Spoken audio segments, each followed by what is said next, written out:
ये बीबीसी हिंदी का news podcast दिन भर पूरा दिन पूरी खबर है। मेरा नाम है मानसी दास और मैं हूँ सुमिरनप्रीत कौर।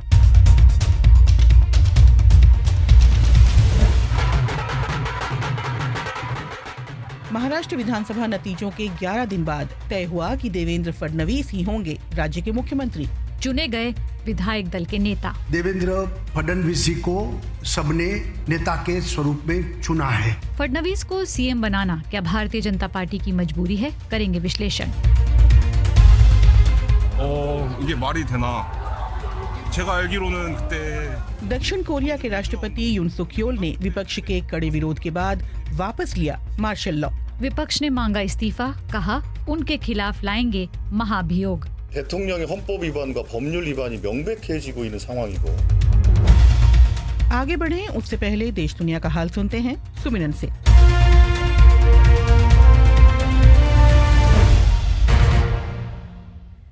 नेटो महासचिव मार्क रट का कहना है कि उन्होंने सदस्य देशों से रूस यूक्रेन युद्ध का रुख बदलने के लिए यूक्रेन को ज्यादा सैन्य मदद प्रदान करने का आग्रह किया है। ब्रसेल्स में नेटो के विदेश मंत्रियों की एक बैठक के बाद उन्होंने कहा कि रूस के साथ किसी भी तरह की वार्ता पर विचार करने से पहले यूक्रेन को बैकफुट से फ्रंट फुट पर लाना होगा। रूस के राष्ट्रपति पुतिन अपनी सैन्य कार्रवाई को तेज करने के लिए चीन और उत्तर कोरिया जैसे देशों पर निर्भर हो गए हैं। मार्क रट ने कहा, The first priority now should be for Ukraine to be in that position that they can वो start कह रहे हैं negotiations अब from पहली this प्राथमिकता position ये होनी चाहिए कि यूक्रेन इस स्थिति में रहे कि वो रूस के साथ मजबूत स्थिति में रहकर नेगोशिएट कर सके। सबसे पहले ये सुनिश्चित करना है कि यूक्रेन अब मजबूत स्थिति में आ जाए।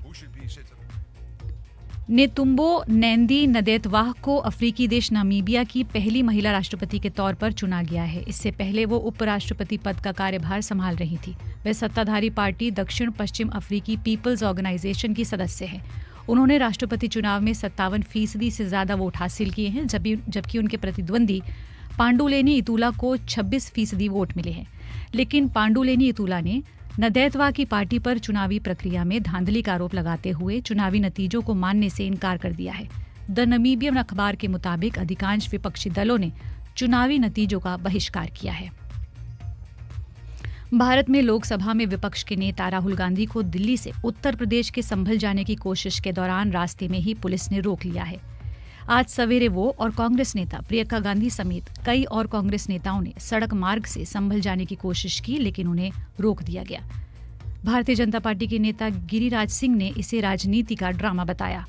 नेता राहुल गांधी ने कहा, हम संभल जाने की कोशिश कर रहे हैं, पुलिस मना कर रही है, अलाउ नहीं कर रही है। एज एलओपी मेरा अधिकार बनता है कि मैं जा सकता हूं, मगर तब भी वो मुझे रोक रहे हैं। मैंने कहा है कि मैं अकेला जाने को तैयार हूं, पुलिस के साथ जाने को तैयार हूं, मगर उन्होंने वो भी बात एक्सेप्ट नहीं की और अब कह रहे हैं कि कुछ दिनों में अगर हम वापस आएंगे तो फिर वो हमें जाने देंगे। आज सुबह अमृतसर स्थित स्वर्ण मंदिर में गोली चली। फायरिंग उस जगह पर हुई जहां अकाली दल के नेता सुखबीर सिंह बादल अकाल तख्त की सुनाई सजा भुगत रहे हैं। वीडियो में एक बुजुर्ग को सुखबीर सिंह बादल की ओर बढ़ते देखा जा सकता है, लेकिन उसे बादल के साथ मौजूद लोग पकड़ लेते हैं। समाचार एजेंसियों के मुताबिक हमला करने वाले के पास से पिस्तौल बरामद कर ली गई है। घटना के तुरंत बाद सुरक्षाकर्मियों ने सुखबीर सिंह बादल को घेर लिया। पंजाब के मुख्यमंत्री भगवंत मान ने मामले पर प्रतिक्रिया दी और पुलिस की मुस्तैदी की सराहना की। और अगले साल दिल्ली में होने वाले विधानसभा चुनाव से पहले भारतीय जनता पार्टी के नेता प्रवेश रतन आम आदमी पार्टी में शामिल हो गए हैं।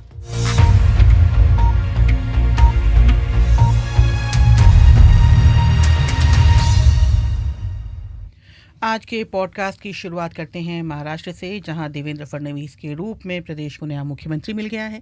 महाराष्ट्र में महायुति यानी बीजेपी, शिवसेना एकनाथ शिंदे गुट और एनसीपी अजीत पवार गुट की ऐतिहासिक जीत के 11 दिन बाद आज बीजेपी ने यह ऐलान किया है कि देवेंद्र फडणवीस को विधायक दल का नेता चुन लिया गया है और वो राज्य के अगले मुख्यमंत्री होंगे। एक प्रेस कॉन्फ्रेंस में भारतीय जनता पार्टी के नेता और गुजरात के मुख्यमंत्री रहे विजय रूपाणी ने इसकी घोषणा की। विधानसभा संसदीय दल के नेता के रूप में हमारे पूर्व मुख्यमंत्री, वर्तमान में उप मुख्यमंत्री देवेंद्र फडणवीस को सबने नेता के स्वरूप में चुना है। एक मत से चुनाव प्रक्रिया यहाँ हुई और देवेंद्र फडणवीस को नेता घोषित किया है। मानसी, आज सवेरे मुंबई में विधायक दल नेताओं की बैठक हुई थी जहां ये घोषणा हुई। इस घोषणा के बाद नागपुर में देवेंद्र फडणवीस के घर के सामने उनके समर्थकों ने जश्न मनाया।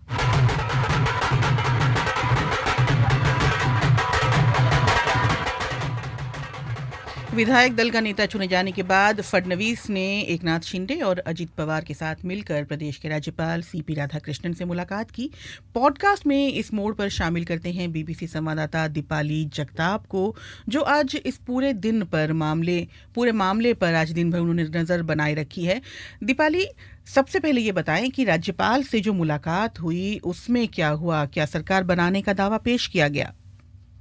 जी, सरकार बनाने के लिए 10 दिनों के बाद बीजेपी की ओर से सबसे पहले विधायक दल की बैठक हुई, जिसमें नेता चुने गए देवेंद्र फडणवीस, और उन्होंने बीजेपी की ओर से जो एक ऑफिशियल पत्र है, एक जो सिफारिश है, वो पत्र राज्यपाल को आज दिया। और उनके साथ उनके जो सहयोगी दल है महायुति में, एक तरफ एकनाथ शिंदे की शिवसेना है और दूसरी तरफ अजित पवार की राष्ट्रवादी कांग्रेस है, दोनों ने भी देवेंद्र फडणवीस इनको मुख्यमंत्री बनाने के लिए सहमति दी। और वैसा जो एक ऑफिशियल हम कह सकते हैं कि सिफारिश है, क्लेम है, वो गवर्नर के पास किया गया और गवर्नर ने भी वो स्वीकारा है। और कल उनको शपथ विधि करने के लिए, शपथ ग्रहण समारोह के लिए उन्होंने इजाजत दे दी है। तो अजीत पवार गुट और एकनाथ शिंदे गुट को क्या मिल रहा है, इसके बारे में क्या पता चला है? जी, पिछले कुछ दिनों से यही लगातार एक मुद्दा बना हुआ था महायुति में, जो बीजेपी के लिए भी बहुत ज्यादा एक बड़ा टास्क था, क्योंकि अजित पवार ने तो चुनाव के नतीजे सामने आते ही 2 दिनों में देवेंद्र फडणवीस और बीजेपी को अपना समर्थन जो है जाहिर कर दिया था। पर दूसरी तरफ जो कि मुख्यमंत्री रहे पिछले 2.5 साल महायुति की गवर्नमेंट में, उनको कहीं ना कहीं उन्होंने एक नाराजगी की चर्चा हुई, क्योंकि वो ना किसी से मिल रहे थे, कुछ मीटिंग्स नहीं हो रही थी। फिर दिल्ली में मीटिंग हुई और दिल्ली के मीटिंग के बाद उनकी मुंबई में मीटिंग होने वाली थी, वो भी उन्होंने कैंसिल की। वो अपने गांव चले गए अचानक, फिर खबरें आई कि ठीक नहीं है। इस बीच उन्होंने एक बार प्रेस कॉन्फ्रेंस ली और कहा कि मुख्यमंत्री पद के लिए बीजेपी के जो वरिष्ठ नेता है वो जो भी निर्णय लेंगे हमें वो मंजूर होगा। पर उसके बाद यही बात आती है कि अगर मुख्यमंत्री पद के ऊपर से दावा जो है एकनाथ शिंदे ने छोड़ दिया, पर फिर उनको क्या मिलेगा? क्योंकि बीजेपी की गवर्नमेंट का अब तक का एक इतिहास रहा है कि गृह मंत्री पद जो है, जो सीएम के बाद सबसे बड़ा हम कह सकते हैं पावरफुल पोर्टफोलियो माना जाता है, वो कभी भी मित्र पक्ष को दिया नहीं गया है। देवेंद्र फडणवीस खुद अपने पास ये जो विभाग है वो रखते हैं। वो जब 2014 से 19 लगातार 5 साल तक सीएम रहे, तभी भी वो गृह मंत्री थे। और पिछले 2.5 साल जबकि वो गृह मंत्री नहीं थे, एकनाथ शिंदे गृह मंत्री थे, फिर भी गृह विभाग जो है वो देवेंद्र फडणवीस ने अपने पास ही रखा था। और इसको लेके अभी भी क्लैरिटी नहीं है। गवर्नर के पास वो गए, तब प्रेस कॉन्फ्रेंस हुई और तब उनको पूछा कि क्या कल आप उप मुख्यमंत्री पद की शपथ लेंगे, आप और अजित दादा? तो अजित पवार ने कहा तुरंत कि मैं तो ले रहा हूँ। तो वो शाम को क्लियर होगा, ऐसा एकनाथ शिंदे ने कहा। और इसके लिए ये बात तो साफ है कि अब तक कल एकनाथ शिंदे शपथ लेंगे या नहीं लेंगे, वो अभी तक पिक्चर क्लियर नहीं है। और अभी भी लग रहा है कि उनको जो कन्विंस किया जा रहा है, अभी तक वो पूरी तरह से कन्विंस नहीं हो पाए हैं। इसलिए कोई भी क्लैरिटी नहीं है कि उप मुख्यमंत्री पद को लेकर भी वो शपथ लेंगे या नहीं लेंगे, क्योंकि इसके पीछे की वजह भी ये है, जैसे मैंने कहा कि गृह मंत्री पद है या और भी बड़े विभाग है, जैसे कि वित्त मंत्रालय है जो सबसे अहम भूमिका निभाता है कोई भी सरकार में, जहाँ पूरा फिनेंस का प्लानिंग होता है। कोई भी एमएलए को चाहे वो फंड देना हो या कोई भी स्कीम के लिए फंड देना हो, सारा कुछ वित्त मंत्री के पास होता है। पर अजित पवार हमेशा वित्त मंत्री रहे, उनको तकरीबन 10 सालों का 10 से ज्यादा सालों का एक्सपीरियंस रहा है और ये तय है कि वित्त मंत्रालय उनके पास ही जाएगा। और ऐसे में फिर एकनाथ शिंदे गुट के पास क्या रह जाता है, ये सवाल अभी भी वैसा का वैसा ही है। और क्या अब उनको जितना भी कोalition गवर्नमेंट के हिसाब से महायुति में बीजेपी की ओर से जितना भी डिपार्टमेंट दिए जाते हैं उनको उसी में सेटिस्फाइड होना पड़ेगा, उनको उसी में वही लेकर गवर्नमेंट के साथ चलना होगा, या वो कुछ और अलग कदम लेते हैं एकनाथ शिंदे, वो देखना होगा। जी बहुत बहुत शुक्रिया। तो ये थी बीबीसी संवाददाता दीपाली जगताप जो बता रही थी कि देवेंद्र फडणवीस कल तीसरी बार महाराष्ट्र के सीएम पद की शपथ लेने वाले हैं और प्रदेश के वो 31वें मुख्यमंत्री होंगे। और उनका ये जो समारोह होने वाला है कल, शपथ ग्रहण समारोह, उसमें प्रधानमंत्री नरेंद्र मोदी भी शामिल होंगे। शाम को देवेंद्र फडणवीस, अजीत पवार और एकनाथ शिंदे ने एक साझा प्रेस कॉन्फ्रेंस की जिसमें उन्होंने जनता से ये वादा किया कि वो आने वाले दिनों में महाराष्ट्र में अच्छी सरकार देंगे। फडणवीस ने ये कहा कि पिछले 2.5 सालों में गठबंधन ने एक साथ कई अहम फैसले लिए हैं। पिछले 2.5 सालों में शिंदे जी के साथ माननीय अजीत दादा और मैं, हम तीनों ने मिलकर साथ में मिलकर सारे निर्णय किए हैं। और आज भी हमारे लिए ये जो पद है, ये पद एक प्रकार से टेक्निकल बात है। हम तीनों मिलकर और साथ में हमारे जो साथी पक्ष है उनको साथ में लेकर तमाम निर्णय करेंगे और महाराष्ट्र को नई ऊंचाइयों पर ले जाने का जो संकल्प हमने लिया है और विशेष रूप से महाराष्ट्र की जनता को जो वादे हमने किए हैं उन वादों को पूरा करने के लिए पूरी जी जान के साथ ये सरकार काम करेगी। वहीं इस दौरान मौजूदा मुख्यमंत्री और शिवसेना गुट के नेता एकनाथ शिंदे ने कहा, बहुत खुशी है मुझे कि 2.5 साल में हमारी सरकार ने, महायुति सरकार ने और हम तीनों ने और हमारी टीम ने जो काम किया है वो उल्लेखनीय है। उसके इतिहास में उसका सुनहरे अक्षरों में लिखा जाएगा। इतने बड़े निर्णय लिए जिसकी हमें खुशी है। वहीं एनसीपी अजीत पवार गुट के प्रमुख अजीत पवार ने भी कहा है कि सरकार चलाने में वो हर संभव मदद करेंगे। सुमिरन, महाराष्ट्र की राजनीति की बात करें तो पिछले 2.5 साल से काफी उथल पुथल यहाँ देखने को मिली। उस वक्त जब बीजेपी ने एकनाथ शिंदे गुट की मदद से सरकार बनाई थी, माना जा रहा था कि फडणवीस मुख्यमंत्री बनेंगे, लेकिन ऐसा हुआ नहीं। एकनाथ शिंदे को मुख्यमंत्री बनाया गया। उस वक्त जो प्रेस कॉन्फ्रेंस हुई थी उससे ये साफ था कि उनकी भी कुछ इच्छाएं थी जो शायद पूरी नहीं हो पाई। वो मुख्यमंत्री रह चुके थे, उन्हें उप मुख्यमंत्री के पद से संतोष करना पड़ा था। उस वक्त उन्होंने कहा कि पार्टी और संगठन का फैसला सबसे ऊपर है। तो वहां से लेकर अब तक का देवेंद्र फडणवीस का सफर, राजनीति में एक कदम रखने से पहले भी कहा जाता है उनका राजनीति से करीबी नाता था और आरएसएस के विश्वास पात्र भी माने जाते हैं। तो अब उनके राजनीतिक सफर के बारे में जानने के लिए मैंने थोड़ी देर पहले बात की बीबीसी संवाददाता प्रभात पांडे से और उनके राजनीतिक करियर के बारे में उन्होंने बताया।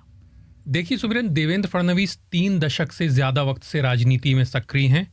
उन्होंने बहुत कम उम्र में अपना करियर शुरू किया और दूसरों की तुलना में कई पद पहले हासिल किए। वो राजनीतिक पृष्ठभूमि से ताल्लुक रखते हैं क्योंकि उनके पिता गंगाधर फडणवीस बीजेपी के प्रमुख नेता थे और कई सालों तक वो विधान परिषद के सदस्य रहे। साथ ही मैं आपको बता दूं कि जो पहली गठबंधन सरकार थी उसमें खाद्य और नागरिक आपूर्ति मंत्री रही शोभाताई फडणवीस उनकी चाची थी जी। और देवेंद्र फडणवीस अपने छात्र जीवन में ही अखिल भारतीय विद्यार्थी परिषद से जुड़ गए थे और वो नितिन गडकरी के नेतृत्व में राजनीति में सक्रिय हुए। आप ऐसा कह सकती हैं कि गडकरी की उंगली पकड़कर ही उन्होंने चलना शुरू किया। उस वक्त नितिन गडकरी नागपुर और विदर्भ में बीजेपी के बड़े नेता थे। 1992 में फडणवीस सिर्फ 22 साल की उम्र में पहली बार नागपुर नगर निगम में पार्षद बने और यहीं से उनका राजनीतिक करियर शुरू हुआ। वो पहली बार 1999 में विधानसभा पहुंचे। प्रभात, आपने कहा कि उन्होंने नितिन गडकरी की उंगली पकड़कर करियर की शुरुआत की, लेकिन कुछ समय बाद उन्होंने किसी और का हाथ थाम लिया था। देखिए सुमिरन, पार्टी के भीतर बदलते समीकरणों को देखते हुए उन्होंने गडकरी का साथ छोड़ा और फिर गोपीनाथ मुंडे का हाथ थाम लिया। उन्हीं के साथ रहकर 2013 में वो बीजेपी के प्रदेश अध्यक्ष के पद तक पहुंचे। और आपको पता होगा कि 2014 में जब बीजेपी का नेतृत्व मोदी शाह के हाथ में गया तो जिन राज्यों में बीजेपी चुनाव जीत रही थी वहां वो बिल्कुल अलग तरीके से सीएम का चेहरा चुन रही थी। और गैर मराठा देवेंद्र फडणवीस, वो इसी साल महाराष्ट्र में उन्हें मुख्यमंत्री का पद मिला। तो ये भी बता दूं कि नागपुर के रहने वाले देवेंद्र फडणवीस राष्ट्रीय स्वयंसेवक संघ के वफादार माने जाते हैं। पीएम मोदी के साथ तो उनकी नज़दीकी है ही और उन्हें आरएसएस का भी चहेता माना जाता है। लेकिन प्रभात, पिछले कुछ सालों में उनकी किस्मत ने पलटी खाई है और इस साल के जो लोकसभा चुनाव के नतीजे थे उसके बाद तो वो बैकफुट पर होते नजर आए। जी, दरअसल 4 महीने पहले जब लोकसभा चुनाव हुए थे तो बीजेपी को सिर्फ 9 सीटें मिली थी महाराष्ट्र में, जो पहले के चुनाव के मुकाबले बहुत कम काफी कम थी। तो इसके बाद फडणवीस के भविष्य के बारे में कयास लगाए जाने लगे थे। ये हार कई मायनों में फडणवीस के लिए बड़ी राजनीतिक हार थी। भले ही वो केवल उप मुख्यमंत्री थे, लेकिन उन्हें महायुति के नेता की तरह देखा जा रहा था। जाहिर है इसलिए हार की जिम्मेदारी भी उन्हें लेनी पड़ी और डिप्टी सीएम का पद उन्होंने छोड़ने की पेशकश भी की। लेकिन फिर विधानसभा चुनाव के दौरान अमित शाह के दौरे और वो खुद को विधानसभा चुनाव के केंद्र में रखने में कामयाब हुए। इसके अलावा सुमिरन, उनकी सरकार लाडली बहन और कई अन्य योजनाएं लेकर आई जो उनके लिए फायदेमंद साबित हुई। और आपको याद हो तो देवेंद्र फडणवीस का 2019 का एक बयान बीते दिनों सोशल मीडिया पर काफी छाया रहा, जिसमें उन्होंने कहा था, मैं समंदर हूं, लौट कर आऊंगा। तो देवेंद्र फडणवीस के करियर के बारे में बता रहे थे बीबीसी संवाददाता प्रभात पांडे। पॉडकास्ट में शामिल करते हैं बीबीसी मराठी सेवा के संपादक अभिजीत कामले को, जो बीते कई दिनों से महाराष्ट्र की स्थिति पर, राजनीति पर नजर बनाए हुए हैं। स्वागत है आपका अभिजीत जी। सबसे पहले ये बताएं, चुनाव नतीजे आए 10 दिन हो चुके हैं। नतीजों के दिन से ही जिस नाम की चर्चा हुई थी वो था देवेंद्र फडणवीस। मीडिया में यही नाम था। उस वक्त बात फाइनल नहीं हुई, लेकिन आखिर में इसी नाम पर मुहर लगी। अगर ऐसा ही करना था तो पहले क्यों नहीं किया गया? जी मानसी, एक बात क्लियर है कि पहले से ही देवेंद्र फडणवीस का नाम तय था।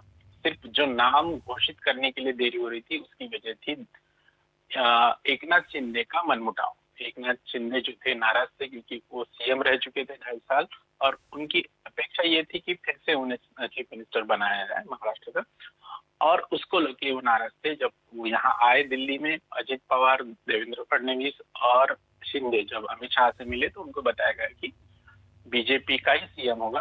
तो उसके बाद फिर उनकी चेहरे की नाराजगी भी स्पष्ट रूप से दिखाई दे रही थी। उसके बाद जो मसला आया था कि किस तरीके से पोर्टफोलियो का एलोकेशन होगा, क्योंकि शिंदे चाहते थे कि अगर उनको चीफ मिनिस्टर की पोजीशन नहीं मिल रही तो होम मिनिस्ट्री, जिसको एक इम्पोर्टेंट पोर्टफोलियो माना जाता है, वो उनको मिल जाए।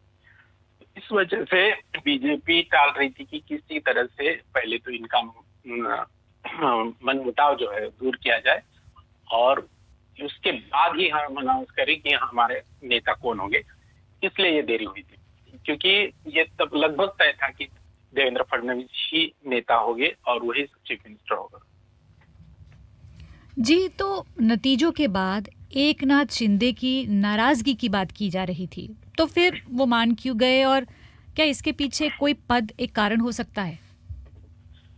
जी, एक तो एकनाथ शिंदे, जैसे मैंने कहा कि चीफ मिनिस्टर की पोजीशन चाहते थे, लेकिन उनको ये भी पता था कि इसके अगर बीजेपी उनको ये पोजीशन नहीं देती तो उनके पास बहुत ज्यादा ऑप्शन नहीं है। जैसे कि हम देख रहे हैं कि महाराष्ट्र में के चुनाव में बीजेपी को जिस तरीके के आंकड़े मिले और उनके साथ अभी अजित पवार बिल्कुल पूरी तरह से उनके साथ है, और इस हालत में शिंदे अगर कुछ अलग निर्णय लेते थे तो उससे बीजेपी को गवर्नमेंट फॉर्मेशन में कोई प्रॉब्लम नहीं थी।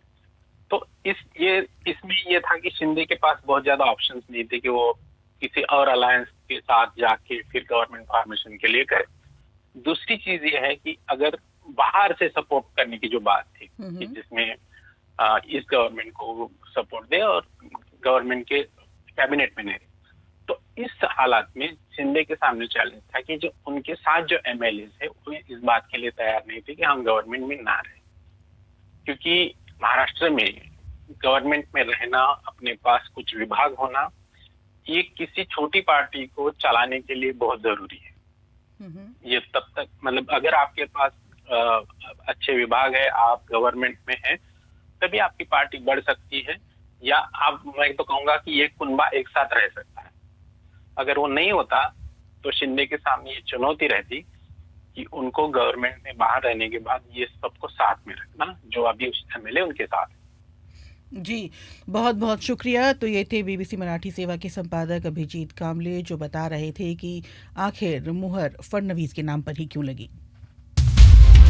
दिन की बड़ी खबर, चाहे भारत में हो या दुनिया में कहीं और, जो हुआ केवल वही नहीं, ऐसा क्यों हुआ, जानिए वो भी। खबर के आगे क्या है, खबर की परतों के बीच क्या छिपा है, पहले समझे फिर समझाएं। बीबीसी हिंदी का न्यूज पॉडकास्ट, दिन भर, पूरा दिन, पूरी खबर। हमारी खबरों को पढ़ें bbchohindi.com पर। आप हमें व्हाट्सएप, इंस्टा और यूट्यूब पर भी फॉलो कर सकते हैं। ये है बीबीसी हिंदी का पॉडकास्ट दिन भर पूरा दिन पूरी खबर। कार्यक्रम में आगे 찬성 191으로서 비상계엄 해제 요구 결의안은 दक्षिण कोरिया के राष्ट्रपति यून सुक योल ने विपक्ष के कड़े विरोध के बाद वापस लिया मार्शल लॉ।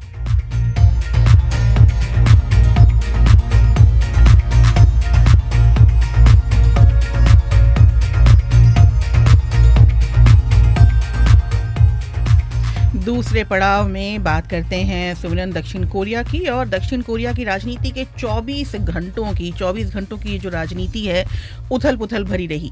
राष्ट्रपति यून सुक योल ने कल रात एक चौंकाने वाला फैसला लिया और पहली बार दक्षिण कोरिया में मार्शल लॉ की घोषणा की, जिसे बाद में उन्होंने वापस भी ले लिया।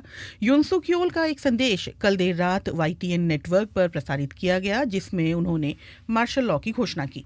친애하는 국민 여러분, 저는 북한 공산 세력의 위협으로부터 राष्ट्रपति यून सुक योल ने कहा, प्यारे नागरिकों, मैं उत्तर कोरिया की कम्युनिस्ट ताकतों के खतरे से कोरिया गणराज्य का बचाव करने के लिए हमारे लोगों की स्वतंत्रता और खुशी को लूटने वाली उत्तर कोरियाई समर्थक राज्य विरोधी ताकतों को खत्म करने और स्वतंत्र संवैधानिक व्यवस्था की रक्षा करने के लिए मार्शल लॉ की घोषणा करता हूं। इसके माध्यम से मैं स्वतंत्र कोरिया गणराज्य का पुनर्निर्माण और इसकी सुरक्षा करूंगा। तो मानसी, राष्ट्रपति ने मार्शल लॉ को लागू करने की बात कही थी। साथ ही उन्होंने विपक्षी नेताओं को देश विरोधी बताते हुए उन पर उनकी सरकार को पलटने की कोशिश का आरोप लगाया था और देश के भीतर पुलिस बलों और सेना की तैनाती कर दी थी। लेकिन मामला बिगड़ गया। यहीं से बिगड़ा। आधी रात को सैकड़ों की संख्या में प्रदर्शनकारी राष्ट्रपति के इस कदम के विरोध में राजधानी सोल में संसद में, वहां की संसद जिसे नेशनल असेंबली कहते हैं, उसके सामने जुटने लगे और कहीं कहीं पर पुलिस और प्रदर्शनकारियों के बीच झड़पें हुई। हेलमेट पहने सैनिकों और पुलिस को नेशनल असेंबली की इमारत में तैनात किया गया। इस भवन की छत पर हेलीकॉप्टर उतरते देखे गए।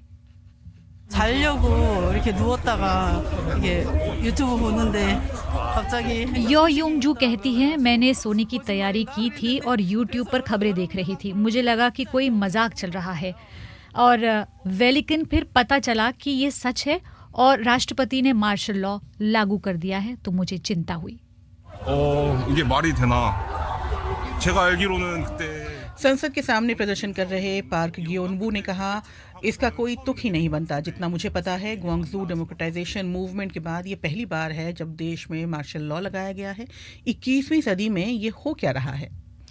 मानसी, जिस वक्त संसद के बाहर विरोध प्रदर्शन चल रहे थे, उस वक्त सियोल में इस दौरान संसद में नेता मौजूद थे। वक्त था रात के लगभग 2:30 बजे का, जहां राष्ट्रपति की इस घोषणा के बाद मार्शल लॉ हटाने पर बहस चल रही थी। इस प्रस्ताव पर वोटिंग भी हुई। नेशनल असेंबली के स्पीकर वू वॉन शिक ने नतीजों की घोषणा की। 찬성 191으로서 비상계엄 해제 요구 결의 वो कह रहे हैं, मैं घोषणा करता हूं कि संसद में इस वक्त 190 सांसद मौजूद हैं और सभी 190 सांसदों ने आपातकालीन मार्शल लॉ को हटाने के पक्ष में वोट दिया है। लेकिन सुमिरन, वोटिंग होने के बाद भी सड़कों पर तैनात पुलिस कर्मियों को वापस बुलाया गया हो, ऐसा नहीं है। सेना ने कहा कि जब तक राष्ट्रपति खुद सेना को आदेश नहीं देते, सेना किसी और का आदेश नहीं मान सकती। आपको पता है, सेना राष्ट्रपति या फिर रक्षा मंत्री के अंडर में होती है। 국회의 계엄 해제 요구가 있어 계엄 사무에 투입된 군을 नेशनल असेंबली की मार्शल लॉ हटाने की मांग के बाद मार्शल लॉ सैनिकों को वापस बुला लिया गया है। मैं नेशनल असेंबली की मांग को स्वीकार करते हुए कैबिनेट मीटिंग में मार्शल लॉ हटाऊंगा, ये राष्ट्रपति यून सुक योल ने देर रात कहा। इसके बाद सवेरे 4:30 बजे राष्ट्रपति यून सुक योल ने मार्शल लॉ वापस लिया और आर्मी की तैनाती के जो आदेश दिए थे वो उन्होंने हटा दिए, उन्हें वापस ले लिया, जिसके बाद सेना सड़कों से पीछे हटी। इसके बाद सियोल में संसद के सामने लोगों के जश्न मनाने की खबर आई। ये पूरा घटनाक्रम एक ही रात में हो गया मानसी, लेकिन मामला सुलझ गया क्या? बिल्कुल नहीं, ऐसा कतई नहीं है, क्योंकि मामला फिर यहीं बिगड़ा। विपक्ष ने कहा राष्ट्रपति यून सुक येओल ने संविधान का उल्लंघन किया है। विपक्ष ने उनके इस्तीफे की मांग की और कहा है कि उनके खिलाफ महाभियोग लाया जाएगा। विपक्षी डेमोक्रेटिक पार्टी के जो सुंगली ने कहा 대통령의 헌법 위반과 법률 위반이 명백해지고 있는 상황이고 विपक्षी डेमोक्रेटिक पार्टी के जो सुंगली ने कहा ये ऐसी स्थिति है जहां राष्ट्रपति ने संविधान का उल्लंघन किया है और कानून इस मामले में स्पष्ट है, और राष्ट्रपति ने जो किया है वो गंभीर अपराध है जिसकी तुलना विद्रोह से की जा सकती है। विपक्षी रिबिल्डिंग कोरिया पार्टी के जून ह्यूंग किम ने बीबीसी से कहा कि राष्ट्रपति को अब पद छोड़ देना चाहिए। We are going to try everything. So whether he resign or not, we are going to impeach him because वो कह रहे हैं हम हर कोशिश करेंगे, यानी राष्ट्रपति इस्तीफा दें या ना दें, हम उनके खिलाफ महाभियोग प्रस्ताव लाएंगे क्योंकि कोरिया के लिए सबसे बड़ा खतरा वही है, वो बांटने वाले प्रवृत्ति के हैं। उन्होंने विपक्षी पार्टियों को, सांसदों को राष्ट्र विरोधी समूह कहा। ये अफरा तफरी का वक्त है, फिलहाल हम जीत गए हैं क्योंकि यही कोरियाई गणतंत्र की ताकत है। सुमिरन, मार्शल लॉ की बात हो रही है, लेकिन ये मार्शल लॉ आखिर है क्या? जब लोगों की चुनी हुई सरकार की जगह सेना शासन की कमान ले लेती है तो उसे मार्शल लॉ कहते हैं। आमतौर पर ऐसा किसी आपातकालीन परिस्थिति में होता है, लेकिन सैन्य शासन किसी भी वक्त तक, कितने भी वक्त तक चल सकता है। इस दौरान लोगों के आम नागरिक अधिकार भी निलंबित किए जा सकते हैं और कोरिया में जो हुआ वो यही था, यानी दक्षिण कोरिया की राजनीति में एक अफरा तफरी वाली माहौल था जी। रात हुई। इस बारे में और जानकारी दे रहे हैं बीबीसी संवाददाता Michael Bairstow. The crisis is not over, certainly not for the South Korean president. संकट अभी तक टला नहीं है, दक्षिण कोरिया के राष्ट्रपति के लिए तो बिल्कुल भी नहीं। उनके खिलाफ विपक्षी पार्टियां महाभियोग प्रस्ताव ला रही हैं। हो सकता है कि राष्ट्रपति इससे पहले अपना इस्तीफा दे दे, लेकिन देखा जाए तो राजनीति अब सामान्य होती दिख रही है। मार्शल लॉ के राष्ट्रपति के फैसले से देश के अंतर्राष्ट्रीय सहयोगियों को आश्चर्य हुआ था। उन्होंने भी राहत जताई है कि इसे उठा लिया गया है। राष्ट्रपति की घोषणा के बाद कोरियाई स्टॉक बाजार में तेजी से गिरावट दर्ज की गई, लेकिन अब बाजार सामान्य होने की तरफ लौट रहा है। तो ये थे बीबीसी संवाददाता माइकल ब्रिस्टो। 6 विपक्षी दलों ने महाभियोग प्रस्ताव पेश किया, जिसके बाद गुरुवार को संसद के पूर्व सत्र में इसे पेश किया जाएगा। पूर्ण सत्र में जी। इस पर शुक्रवार या शनिवार को मतदान होगा, और ऐसा इसलिए क्योंकि प्रस्ताव दिए जाने के 72 घंटों के भीतर इस पर फैसला होना है। लेकिन सुमिरन, अभी ये खबर आ रही है कि रक्षा मंत्री किम योंग ह्यून ने इस्तीफा दे दिया है और उन्होंने कहा है कि वो पूरी जिम्मेदारी लेते हैं। कुछ वक्त पहले ही उन्होंने रक्षा मंत्री का पद ग्रहण किया था, लेकिन कहा यह जा रहा है कोरियाई मीडिया में कि राष्ट्रपति के मार्शल लॉ के फैसले में उनका भी विचार शामिल था। और अपने इस्तीफे के बारे में उन्होंने ज़्यादा कुछ तो नहीं कहा, लेकिन उन्होंने ये कहा कि मार्शल लॉ लागू करने के मामले में सेना ने उनके आदेश का पालन किया, इसीलिए उनकी पूरी जिम्मेदारी बनती है और इसीलिए वो इस्तीफा दे रहे हैं। और महाभियोग की जो पूरी कार्रवाई है वो, उसके बारे में ये खबर आ रही है कि वो शुरू कर दी गई है, लेकिन ये कहा जा रहा है कि राष्ट्रपति उससे पहले इस्तीफा दे भी सकते हैं। ताज़ा स्थिति के बारे में कोरियाई council for piece and cooperation में सलाहकार डैनियल पिंगस्टन ने कहा, Yoon is a lawyer. Of course, he's a brilliant lawyer.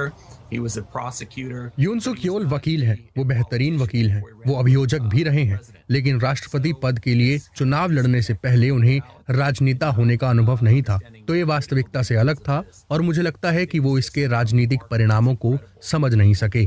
आश्चर्य है कि वो, उनके साथ उनके कोई भी समर्थक, खासतौर पर रक्षा मंत्री को लगा कि राजनीतिक रूप से उनके फैसले को समर्थन मिलेगा या कोरियाई लोग इसका समर्थन करेंगे।